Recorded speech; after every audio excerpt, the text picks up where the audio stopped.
রামকৃষ্ণ মঠ ও মিশনের ষোড়শ অধ্যক্ষ স্বামী শরণানন্দ প্রয়াত হলেন। মঙ্গলবার রাত 8:14 নাগাদ দক্ষিণ কলকাতার রামকৃষ্ণ মিশন সেবা প্রতিষ্ঠানে তিনি শেষ নিঃশ্বাস ত্যাগ করেন। বার্ধক্যজনিত অসুস্থতার কারণে গত 29 জানুয়ারি থেকে ওই হাসপাতালের 7 তলার 50 নম্বর কেবিনে ভর্তি ছিলেন। গত 3 মার্চ রাতে আচমকা শারীরিক অবস্থার অবনতি হওয়ায় প্রেসিডেন্ট মহারাজকে ভেন্টিলেশনে দেওয়া হয়। তারপর থেকে টানা 23 দিন তিনি ভেন্টিলেশন সাপোর্টেই ছিলেন। প্রধানমন্ত্রী নরেন্দ্র মোদী ও মুখ্যমন্ত্রী মমতা বন্দ্যোপাধ্যায়ও হাসপাতালে গিয়েছিলেন প্রেসিডেন্ট মহারাজকে দেখতে। 1929 সালে তামিলনাড়ুর তঞ্জাভুর জেলার আন্দোমি গ্রামে জন্মগ্রহণ করেন স্বামী শরণানন্দ। 1997 সালে রামকৃষ্ণ মঠ ও মিশনের সাধারণ সম্পাদক হয়েছিলেন। 2007-এ সহ অধ্যক্ষ হন। এরপরে 2017-তে স্বামী আত্মস্থানন্দের প্রয়াণের পরে ওই বছরের 17 জুলাই মঠ ও মিশনের অধ্যক্ষ নির্বাচিত হন স্বামী শরণানন্দ।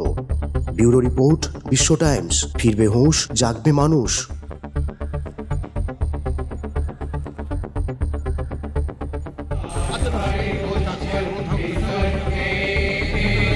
ঠিক আছে।